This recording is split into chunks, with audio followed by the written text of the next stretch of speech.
It's 18th of November 25, and I'm talking about Labour's new Asylum Bill that Shabana Mahmood, the Home Secretary, brought to Parliament yesterday, which I didn't watch actually. I just really, anything to do with Parliament now, I mostly get. Maybe clips on X or just read about it. You know, I don't really find Parliament that relevant now. And this is an example, really. I mean, what to say about this is it's good that Labour feel they can't keep basically what they wanted to, you know, really as close to open borders as you can get, really. It looks like they've totally abandoned that now. And this is talking about illegals. This is not talking about illegal. So that's another distinction, because I think they want legal to be more to come through safe routes, for instance, with this, and legal in general. That's not meant to be a joke saying that, you know, that's insurance company. But yeah, they still want that to keep going, which is like 95% of the issue, if you want to call it an issue. Yeah, asylum's still quite a small, but although it's not that small, and relatively, but not in numbers. Yeah, but where to start on this? I mean, I don't know. Like I say, it's welcome, but I'm voting reform. I'm voting Overton Window. So whoever the Overton Window, reform are the nearest in the way it should be going, in my opinion. Not enough. Advance are going to be a bit more advanced UK. I would say anyone, especially, it depends. I think people, well, especially women, should think about women's rights and LGBTQT plus things like that. I mean, the Labour and SNP, the Greens, etc., are telling us it's going to get better and better for women, you know. But say in your heart and head if you think that, or if not, you need to vote reform in advance now. I mean, don't be afraid, basically, you know. You don't need to tell anybody, just keep it secret, you know. Yeah, but anyway, the bill, oh, there's just so many things about it. Like I say, it's good that the soft left feel that they have to do something like this. So that's good. I'll never vote for them in the foreseeable future, but it's good. Basically, they're finding that they'll probably be unelectable if they keep their current policy or the previous policies, or stay in that sort of thing. And they're talking about the illegal here, they're not talking about legal. I think they're trying to preserve legal, you know, to make it mass, continually mass. But yeah, so, and this is a lady who 10 years ago was in Lesbos helping the people coming over from Turkey to Greece. And I've got some quotes for her about that at the time. And I've also seen a video clip of her saying that she wants an amnesty. I don't know what the context was, but there was amnesty to do with asylum.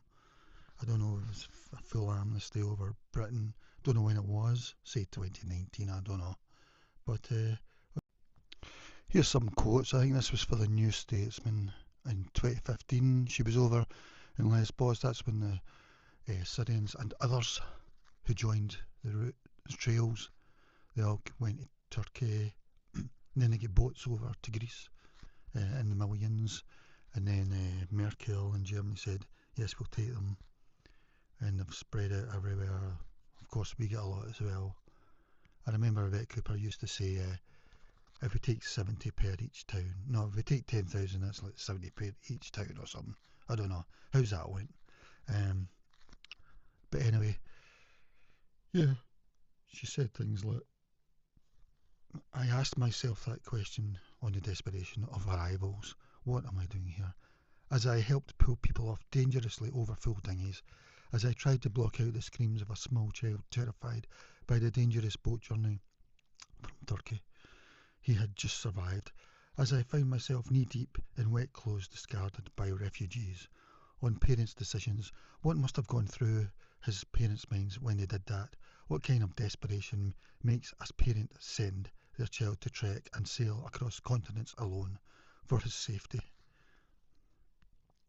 I mean, yeah, exactly. Why didn't they stop at any of the continents before? And what was wrong with Turkey?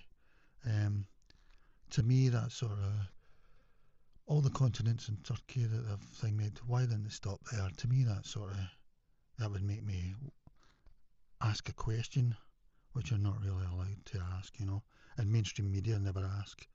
Um, on the need for support. If it wasn't for the young volunteers sorting out what happens to these refugees, they'd have absolutely nothing. They wouldn't know where to go. On the UK's responsibility, when the refugees make it to the shores of Lesbos, they are not just on Greece's doorstep, but our doorstep too. We cannot simply ignore the crisis in Europe either. Here the screams of the children are loudest, the exhaustion acute, the mixture of fear and hope at its most overwhelming. Blah blah blah. There is no welcome here for the refugees from the civilised bureaucracy of the EU. Oh, that's her words. And she actually, I saw a clip of her saying that she wanted an amnesty, but Jim and I couldn't find it. But yeah, you can see that on X and stuff.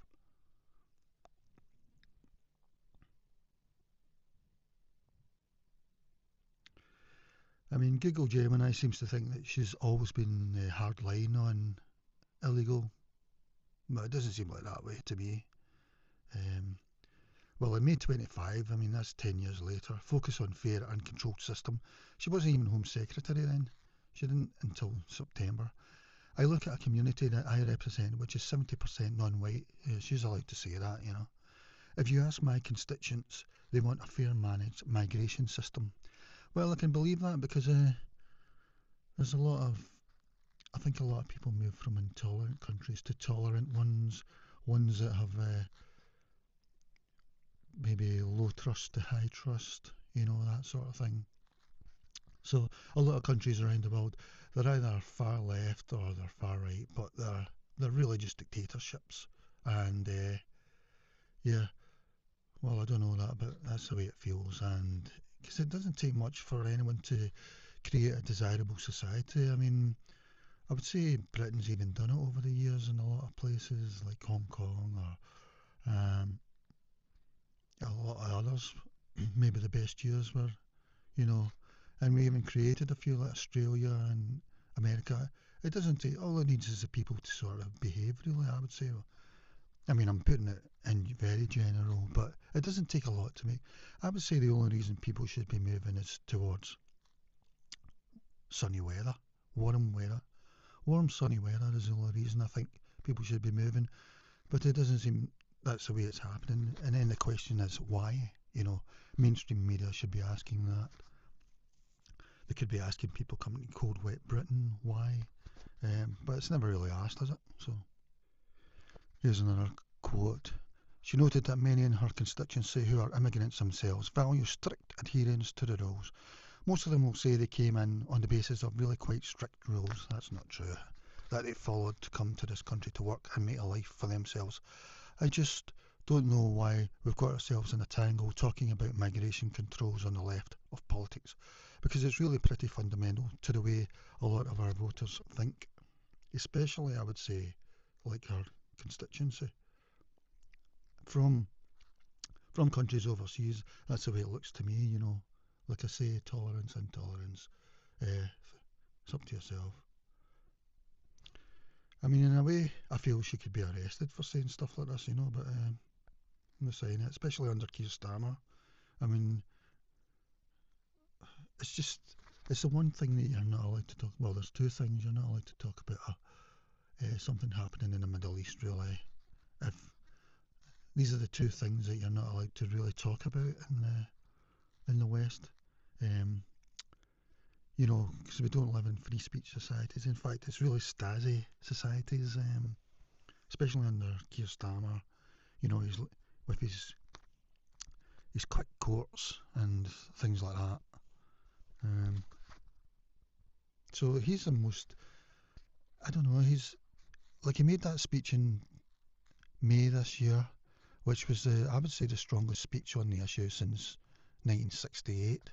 I mean, it went even beyond reform and things. It pushed all them. And then a month later, they said he regretted it. And now here we are again. Then he was going on about trying to fear, tell people they should be afraid to talk about this sort of thing, really, at the conference last month. And now we've got this lady who's even stronger in reform on it. Well, in principle, there's probably loopholes. She wants to make safe routes, more safe routes, sort of legal safe routes. So you might end up with the same situation, just the fact that they're not illegal anymore, same pace of change, even more, even possibly. Anyway, on to this announcement, and the other thing about this is I never thought I would see the day where Labour do this, although I think they're unelectable now, and that's probably their main reason. But why now? Is it because she's just become Home Secretary?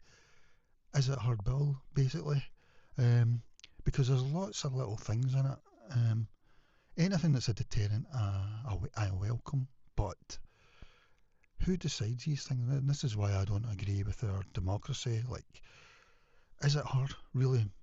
Mostly her alone? I don't think that's the way it should happen. This should be a referendum. First of all, we should have had a referendum on this issue in 1948, 49. Maybe every 5 years after that. Probably we would have went a different path. But here we are, because we've got a party hamper system.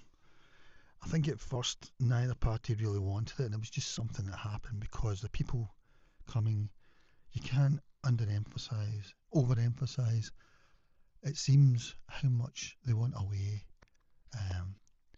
and you've just got to guess what countries are selecting, why they're selecting them, and I mean, it's not really to do with economy, in my opinion, because if you've got a society that behaves and things, you're going to end up with a good economy.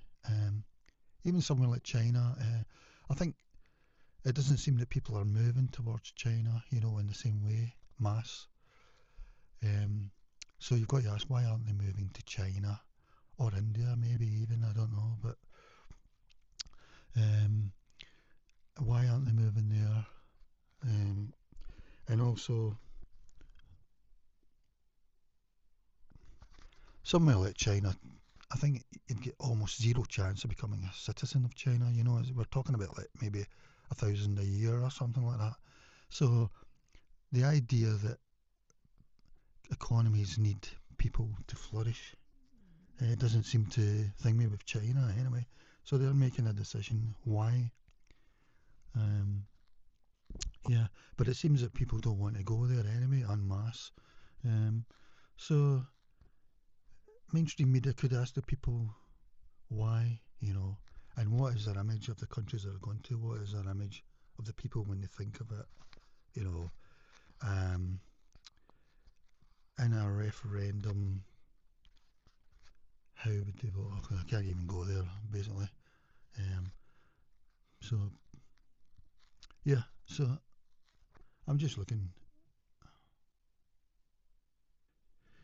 Yeah, I believe in referendums, I believe in the Swiss electoral system, but probably even more direct democracy than that. So I believe in direct democracy. Yeah, you have referendums and things. This bill, you could have a referendum on it by constituency, and then you could ask the constituents to vote. And then each constituency would thing with the bill, and so it takes it out of the hands of the MPs, because I'm guessing that the Labour MPs don't like it, and they think it's actually shocking, and they would actually probably like to tarnish someone who came up with these policies, in their usual way that they usually do with reform, etc. They would like to tarnish them like that, but they're in a difficult situation, because of who's come up with it. Well, announced it, I'm guessing came up with it as well. Yeah, the other thing about Shabana, I mean, I don't know her that well, but I'm not liking what I see, I'm thinking someone, if there's an air of sort of intolerance, I think, difficult, and I'm sure the far left agree with me, including the Labour MPs, a lot of the Labour MPs. I think she's got zero chance now of becoming Prime Minister. I mean, a week or two ago they were saying she's going to become the new leader or whatever. That was the rumours, but I don't think she's any chance now because she'll not have the support of the Labour MPs. But it is interesting because they're in a difficult position because of her gender and another reason. If it was Nigel Farage announcing this or anyone else, they would like to use their usual slurs, but they feel they can't use it on her, I'm guessing, you know, because, I mean, what she announced was pretty shocking, you know. Like I say, it's beyond reform, probably Advance as well, I'm not sure. Advance want to pause it in day one, the whole legal and illegal, which I totally agree with. So I don't think they can get to that, but in Advance said basically to see, so we can see what's actually going on, you know. But anyway, yeah. So yeah, I can't see her ever becoming the Labour leader now. I think the idea is she's meant to be strong but firm, but I would say strong but not, no, strong but fair, but strong but unfair. I think Keir's like that as well. I mean, Keir's a man of mystery. I haven't even questioned how good he was at the, where was it? He was at the prosecution person. I haven't even questioned his ability there. I don't know enough, but from what I've seen, it doesn't make sense. He's one of these guys that you're just supposed to think is the best option, even though you're like shaking your head. And not just because he makes bad decisions, but also he makes decisions and changes his mind, goes against them or whatever. You know, so he's all over the place. But anyway, but these sort of bills, like, we should get to vote on them, but they should also be named after the person who's come up with them. So it should be like the Nadine Dorris online bill and Shabana Mahmood Asylum Bill, because it's the person's got so much power that we need to know who they are so that we can then decide, all right, it's them. You know, because if you're just saying it's Labour's policy, that doesn't really tell you much. I mean, I think back in 1964 there was an asylum policy. It was the Tories, and they made an exception for Mirpur because of the dams were bursting there or something. I don't know. A dam was built. No, a dam was built or something. And they made an exception, and these people were allowed to come to north of England, etc. And I think that was Rab Butler who done that. So I would like to link that with Rab Butler. Okay, this is how he should be remembered. You know, I think that was the first quite strict asylum thing that Britain had tried to do under the Tories. It seems like it didn't work really, doesn't it? Basically. But then he also made that exception for a certain part where, and the rest is history really. You know, Blair Bradford, etc. So that was a Rab Butler bill, you could call it. So this one should be called the Shabana Mahmood Labour Bill, so that we know who's deciding them, you know, because it's not us, basically. And they're trying to go by the Denmark model, which was, it was always Labour who won over there, mostly, I think, you know, the centre-left. And in 2011 it was Stephen Kinnock's wife who was there. But then the Danish people started voting for the far-right party, up to about 20% of them. And so she started tinkering with it around about 2015, but they still lost the election. And the centre-right came in, and I think they needed, because they've got proportional representation, we're the only ones with first past the post, apart from Belarus in Europe. But yeah, I think the far-right came in with them, and they've got a really strict thing. It's probably not strict enough in my opinion, but it's pretty strict. And I think this is what Shabana thinks is going to make Brits feel, well, it's fair now, and we welcome that the change will go. The illegal part won't happen, even though that's only about 5-10% of the change each year. We're happy with the other 90% that's happening each year, especially like the Boris waves, etc. I don't think that's going to happen, not with the... Well, I can't even talk about it, you know. I can talk about Native Americans and Native Australians, but you can't talk about it in Britain. Yeah. So here are the key points anyway.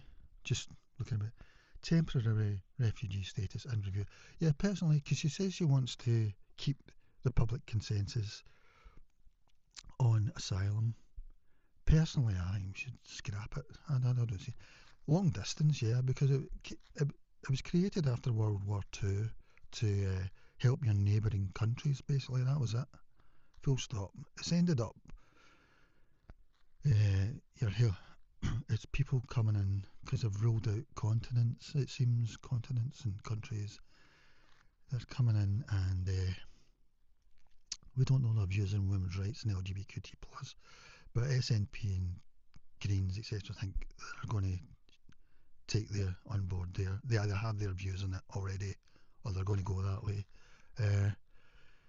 Yeah, but now it's long distance. You could call unnatural and multi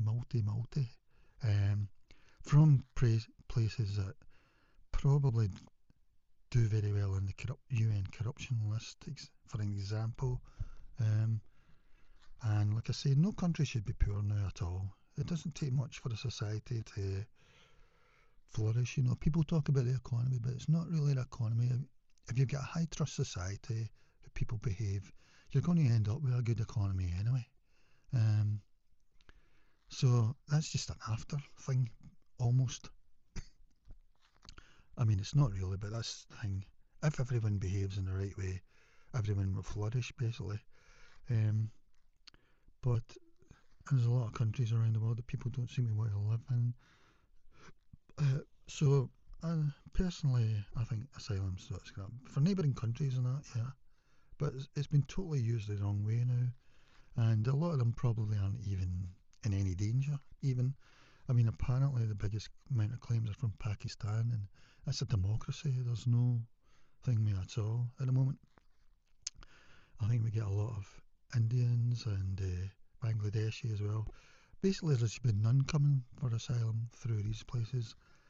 Probably it's a very big success rate through these people. I think a lot of them come over in travel visas to visit relatives, and then they put an asylum claim in once the visa's up, you know, that sort of thing. They come over as students, all this sort of thing. And then if they feel that maybe Britain's not their best bet, they can jump over to Ireland, that sort of thing. Anyway, so temporary. So I don't agree with her at all, but she wants to keep the British public confident in asylum, which I don't think they have already anyway, but because they're too nice, they think, oh yes, we do. But I think if you could persuade, you know, I think most Brits don't want any at all asylum, you know, but they've been forced on it by the Labour and Tory, SNP, etc. We've got to reform now, they're giving out the right things in advance and even better on it. I don't think any of them say we should have zero, but, well, you know, personally I'm not bothered, not a long distance type. And also, like I say, it's meant for neighbouring countries, because the neighbouring countries should help each other. And why are these people coming from long distance anyway?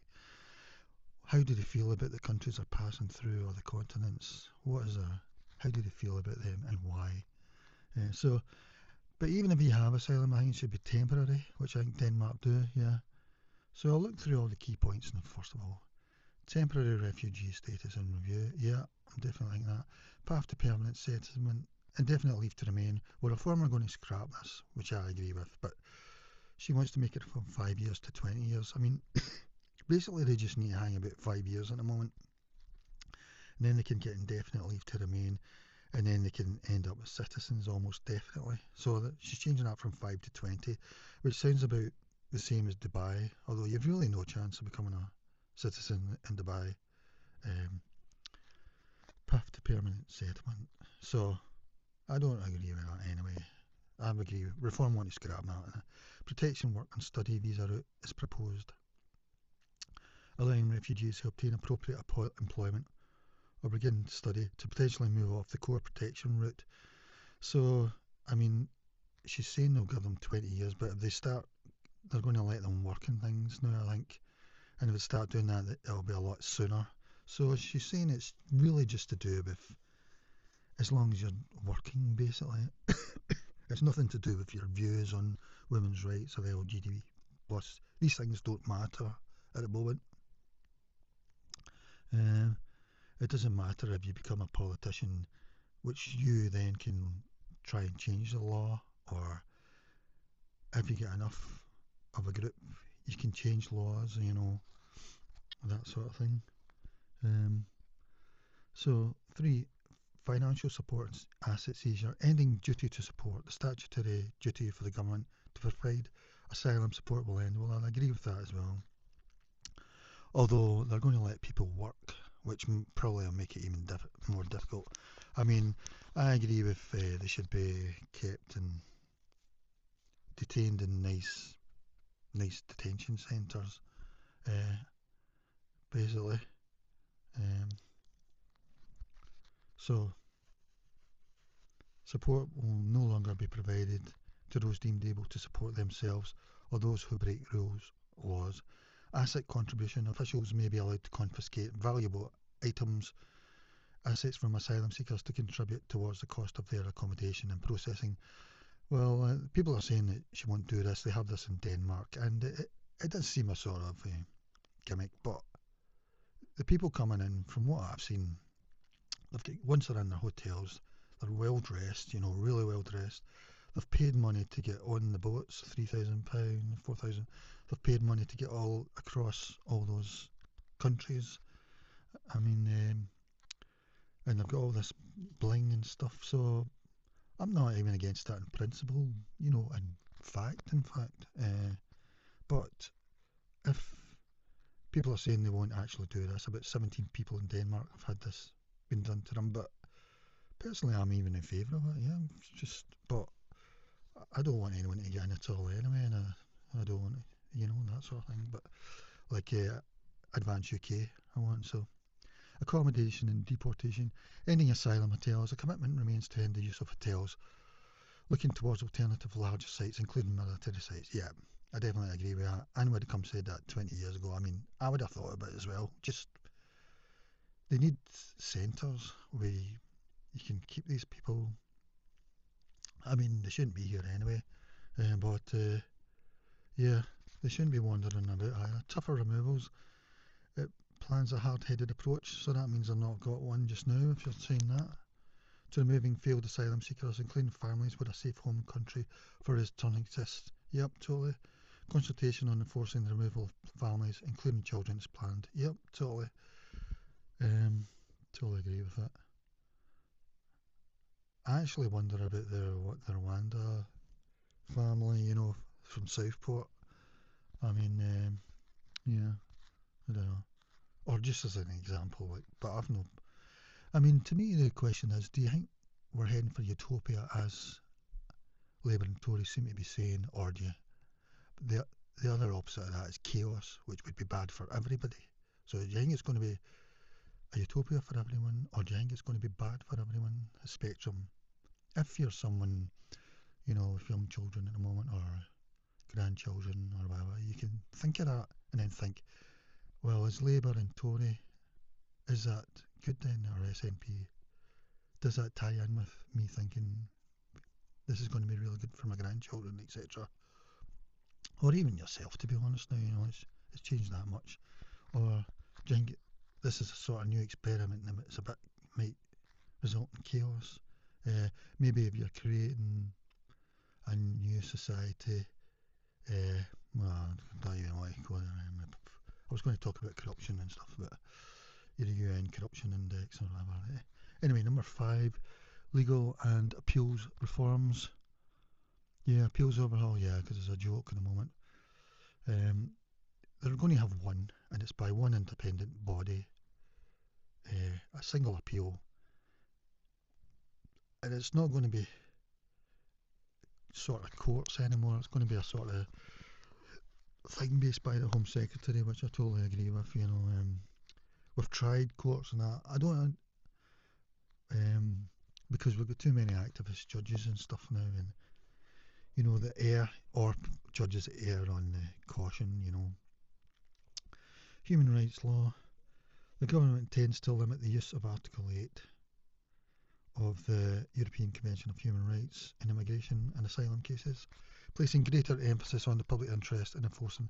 So basically, they're going to try and stay in the ECHR and at the same time remove people. Let's see how they got on with that, really, because that's usually what they bring up.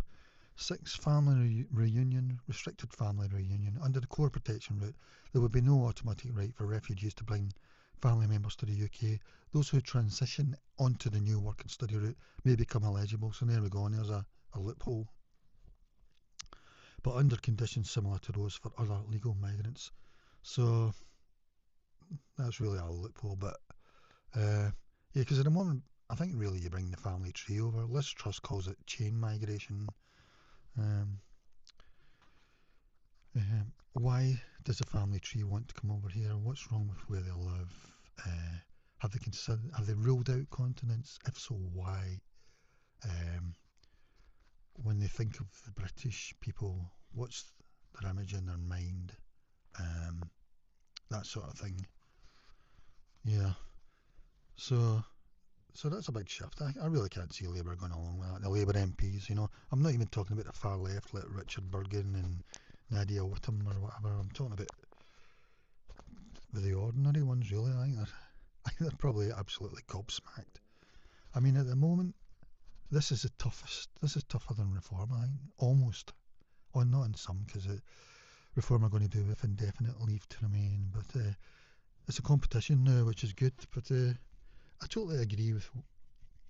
I think she's actually doing it because that's the way she is, which sort of ties in with the image I've got of her, but I never thought it would happen. But when I say that, she could actually go either way, because we see the other way of that is Zara Sultana, really have got to have open borders, really. But when I look at from the country where they might have great grandparents or whatever on this sort of thing, I would imagine the country to be very strict, and they've just removed, I think Pakistan's just removed about 1.5 million Afghans or something. I know that when we were trying to make Afghanistan a democracy, people feel that Pakistan was causing problems with that, and the day the Taliban get back in, the man from London down, I think he's going to become an MP in London. He said it was a great day or whatever, or great. I can't remember when he saw the Taliban praying or something. Whereas now they want rid of all these. They've just removed 1.5 million Afghans from the north or wherever that is. I can't remember, the south or whatever. Back to Afghanistan. So from that sort of thing, I can see how, and like she said in her own constituency, she says most of them are non-white, 70% are non-white, and they feel strongly about it as well. And that's my feeling. I can't tell that because mainstream media don't really show us what these British people feel about, say, illegal. I'm judging, say, the countries come from. I don't think, Anyway, so yeah, I mean, you could say that people move from societies that they think are intolerant towards countries they feel, towards societies think are tolerant. I don't know. Maybe they don't. You don't hear many Corbynistas' granddaughters studying in going overseas to study at the University of Delhi or the University of Islamabad, or they probably will go to study in America or Australia. What does that tell you about them? No matter what they say. Yeah, just so new methods of deportation or returns, restarting paused returns. And remember, this is a lot that done away with the Rwanda thing. And he wanted to smash the gangs, which he's not managed to do. And it's record levels are coming over in the dinghies at the moment, and yet we're still to think it's Keir Starmer is totally totally competent and the right person. I mean, he said he would smash the gangs. I mean, this doesn't even seem to be focusing on the gangs, you know. This is focusing at where the problem is.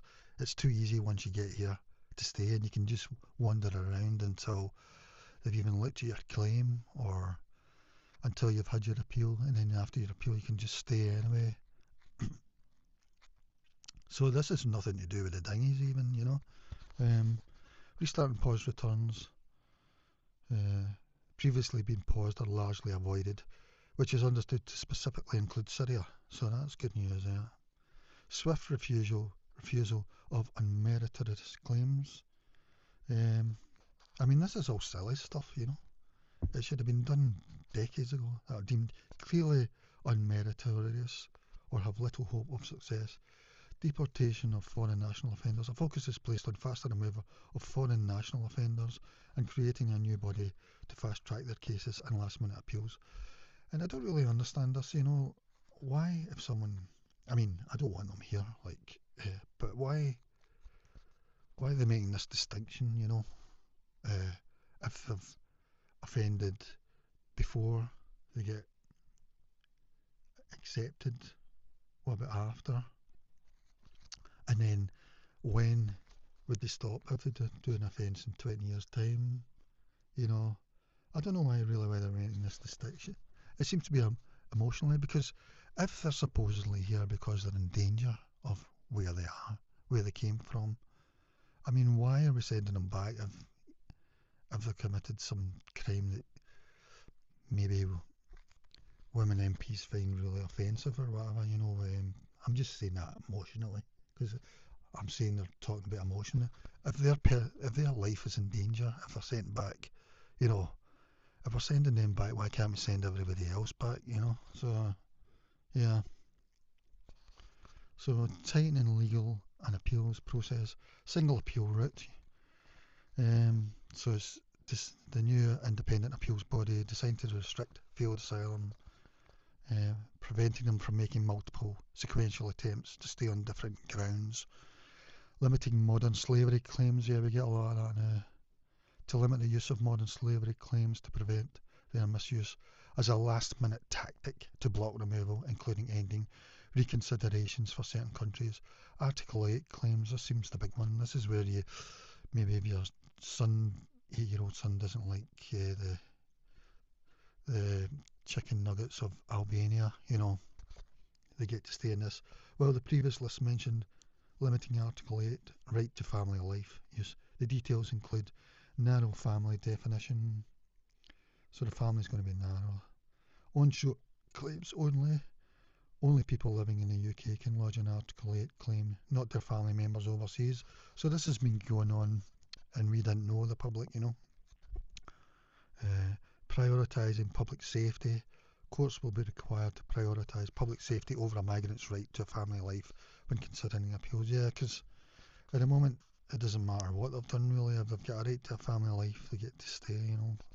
Changes, this is all really silly stuff, you know. I mean silly that it's having to be changed in the first place. It wasn't already. Changes to asylum support. Yeah, working benefits. The government will consult on removing benefits for refugees who are able to work but choose not to as an incentive to join the new work and study route. Yeah, because they're going to bring in a work and study route. They're going to let them work, probably from straight away. Probably Deliveroo will be one of the main things. The reason that governments haven't done that in the past is because it means they start to they start to make a web in the society, and then it's much harder to remove them if their claim fails. So, personally, I don't know about the working. Personally, I prefer that they would just be detained, really. Loss of support for non-compliance. Fail to abide by removal. So that would be housing and financial, yeah. I mean, one way to look at it is the West is Disneyland, really. That's the way I look at it, you know. Disneyland, and the ones that created those Disneylands are the workers, etc. You keep it going. Anyone can create a nice society, as I say. There's nothing stopping anyone The only reason people should be moving, in my opinion, is to beautiful warm countries. That's the only reason, in my opinion. Um, Immigration and security measures. So, new safe and legal routes. As a concession alongside tougher measures, the policy promises a new capped expansion of safe and legal routes for refugees. So, at the moment, asylum makes up maybe 5-10% of the newcomers. So, with these safe routes, if they make more than 5 or 10%, it might mean the same sort of situation, no way, same pace of rate of change. Um, yeah, because say somewhere like Scotland, I hear a lot of people, a lot on the right, saying that Scotland's 96% native Scottish, you could say, but the 2022 census, I think they called it white Scottish, was 79%, and that was 2022 before Boris's waves. So it was 79% white Scottish and 8% white other. So back then it was down to 79%. We've just had the three biggest waves ever. So it might be 70%. So I'm just pointing that out because people keep saying Scotland's 96% traditional. No, it's not. It's probably down at 72% or something. Like I say, but the government don't give us data every year on these sort of things, real data that you can make sense of. Either they don't have it themselves, which is possible, I would call that incompetence, or they have it and they don't want to release it. I know that Restore UK and Robert Law do a lot of freedom of information things, which I totally welcome, but I've never heard anything for 2025, the estimate for the Scottish population or whatever, the the demographics. I mean, if the countries don't have it yearly, I can't see how you can run a country. I mean, you wouldn't run a business like that. Age assessment, new methods, AI, etc., will be introduced to improve the accuracy and speed of age assessment. Yeah, they're always doing that because a lot come over and say their children. We had that one, the murderer. He'd killed, I think, 3 people in Serbia, and then he killed a Brit down in, was it Bournemouth or something, on a Saturday night or something. He said he was 14 when he came here, but they reckon he was 19, and they put him in with well, I guess it would be a year 2 secondary school, when he was 19 or whatever. And then he committed murder again in Britain when he was about 21 or something. Yeah, I mean, it just seems the government and the local councils are just a shambles. I don't even know how they work. I think it's because British society is so nice and we just sort of go along with it. And there's been so much incompetence, I think, and wokeness, the two things mixed together. And no business would be run this way, I don't think. I mean, I feel sorry for them because it must be quite hard. Maybe it's not as hard as I think, though. And I think this is what Shabana's opinion is as well, although I've not got much confidence in her either. And we've heard all this sort of thing before, but not some of the stuff she's saying. Well, anyway, in Denmark, the Labour Party won in 2019. They get back in because they were very tough. They brought these things in. And so I've heard the SNP and the Greens, etc., say if you're going to vote for tough things to do with that, the voters will just vote Reform anyway if they want that. But it's not true because it happened in Denmark where the Labour get back in and they're still back in. I would say wrongly. The people should have kept voting the other way because I don't think the political class have got the message yet, the elite, on this subject. So, yeah, apparently the far right went from about 20% to very low now, and Labour are seen as. So, I think Labour have no choice to do this, but you've still got to vote Reform in advance, in my opinion. You've got your Overton Window on it. It's still not far enough. So I just asked about other things she was saying about it. Operation and enforcement changes, new returns and enforcement service, a commitment to create a new dedicated 2,000 strong returns and enforcement service to drastically increase the speed and volume of removers. etc. go to clear the backlog, currently around 98,000 within 2 years. Well, the thing about it is you could just make everybody accept them all. So I've not got any confidence in that. So, like I say, personally, I think it should be like zero, really. I don't think it should exist except in special circumstances. Maybe we should look at China on this, you know. I don't know what India's policy is. Um, Reinvestment of savings. Half of the savings from ending use of asylum hotels. But I think some of these have got 10-year contracts and stuff, so I don't know. And cutting support are intended to be reinvested into this new enforcement service. Digital identity checks, so they're still going through with this digital ID thing. See, this is the thing about these bills. There's so many changes and stuff, and it's possibly mainly based about this one lady who's making these changes. I don't think that's right for a democracy. That sort of thing should be consensus, probably by referendums on it, you know. I mean, there's just so many changes. Like, she's put the digital ID thing in here, so we should have a referendum on digital ID, you know. So, the right to work across all forms of employment. I mean, they're doing that for all the public enemy, the gig economy, and subcontracted jobs. So this is probably where the problem is, like the black market they're talking about, really. Um, International and diplomatic measures, visa penalties. Yeah, we should have done that already. Tories talked about this. I don't think they actually done anything. Um, Tougher stance towards countries that refuse to take back their own citizens who have been refused asylum. Yeah, because a lot of them are probably getting foreign aid from us. This includes the power to suspend the visa services. Yep, which I think Trump's done for quite a few countries, for non-compliant nations. Return hubs, third country returns, yeah. The policy includes a stated aim to explore establishing return hubs, which is ironic because this was the Rwanda thing, and Keir said it's unacceptable or whatever, you know. But I mean, as I say, he's unacceptable. He's sort of hypocrite. He's everything wrong. No specific partner nations have been publicly confirmed. I mean, there has been talk about Albania, you know, not as a third country. Are they talking about? I think they're talking about they just keep them there until they can get back to somewhere else or something. I don't think they're talking about actually taking them as citizens like Rwanda was meant to do. International cooperation, strengthening cooperation with European partners, including intelligence sharing. Well, you'd take that for granted, really, wouldn't you? And closing legal loopholes. Yeah, do that immediately, like the ones reportedly exploited for smuggling small boats through Germany. Why haven't they stopped that already, you know? I mean, the boats they've got now are so big that they can put about 120 people in them.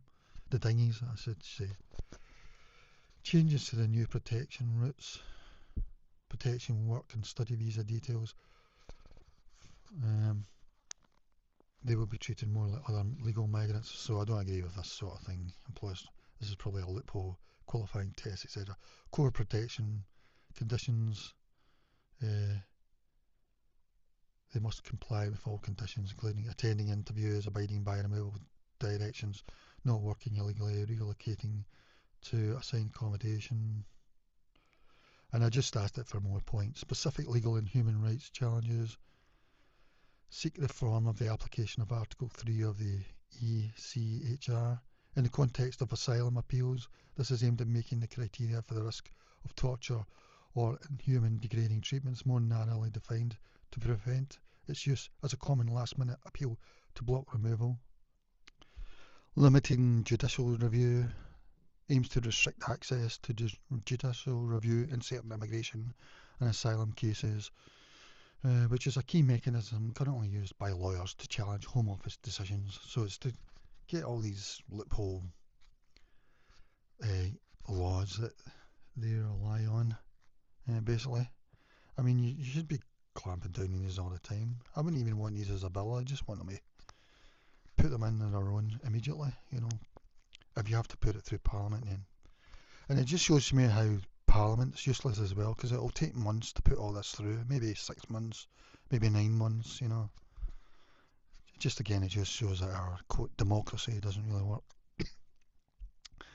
The intention is to prevent repeat time-consuming legal challenges, expanding electronic monitoring, yeah, tagging for individuals who are pending deportation.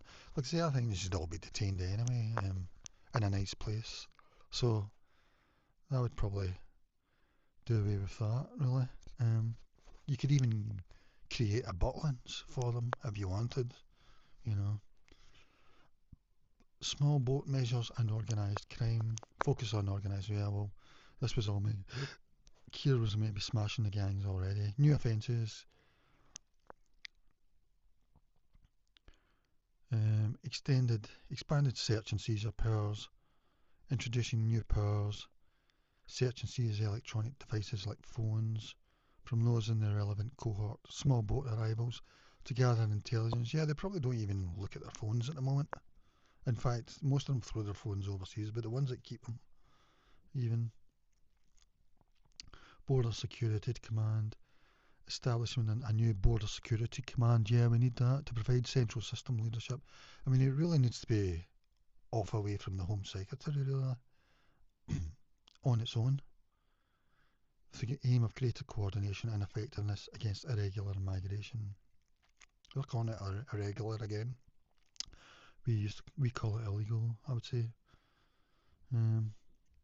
Financial and compliance incentives, support for the deserving, focus housing and financial aid only on those who comply with rules, lack assets and are genuinely destitute. Well, no, not really. Use of AI for age assessment. Yeah, so you get the idea then. I mean, from her point of view, she's probably saying, well, yous have been too nice or whatever. Yous have been silly, in fact. I'm going to make it a lot harder. Is it her policy? Why wasn't Yvette Cooper doing this? You know, and was this why she was made Home Secretary? I really don't understand how. It's just such a stupid way to run a government, really. Just, you know, all these people, before they get put in a position, we should know what their policies are, you know. Did they even do an interview for it, you know, that sort of thing? You know, maybe even if you're deciding who to make Home Secretary, you should know all their policies of each MP on it. You know, are we picking the best people? Here we've picked a very strict person, I would say, but that doesn't mean that they're fair, you know. I totally welcome that because it's going to put Labour in a difficult position, their MPs, you know. Like I say, to them, they're probably shocked by it and they would like to use slurs on her, but they feel they can't. Yeah, and it's sort of copying Denmark in a way, which was 8 years ago or something, you know. I heard that this year, I think, they've went negative on asylum claims or whatever, or was it even immigration in total? It might even be total immigration, I don't know. But it just goes to show you, and probably Denmark's still too easy, but the way people coming are looking at it, they're probably looking, maybe they see these countries as Disneylands, we don't know. So it's just one Disneyland, another Disneyland. But they're probably looking at Disneyland Denmark is too hard. So we'll go for Britain or Ireland. Ireland's a very soft touch at the moment. Germany's getting tougher at the moment. I would still say to the German people, you need to vote the second party there. Don't be fooled. I think the political elite, almost we need to get rid of the centre left, centre right parties and just certainly for 10 years or 15 years as punishment for the last 75 years of the party took us because they never gave us a referendum back then. You can't really trust them to do what you want. Yeah. So that's all for just now. If you've got a council by-election coming up this week, remember you're very blessed because we only get to vote every 5 years for general elections and it's for party hampers. It's not for issues.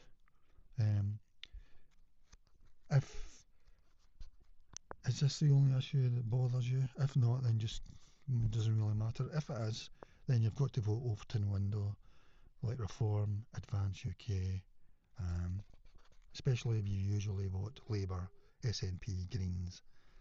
And if you get a council by-election, you can do that. Last week in St Leonard's on Sea in England, Reform won with a 65% vote in a council by-election. I think it was Richard Tice's constituency. So yeah, those people have just decided we're not voting Labour particularly anymore. We're not voting Reform. We're voting a protest vote, really, I would call it. Yeah, that's it. Okay, bye bye.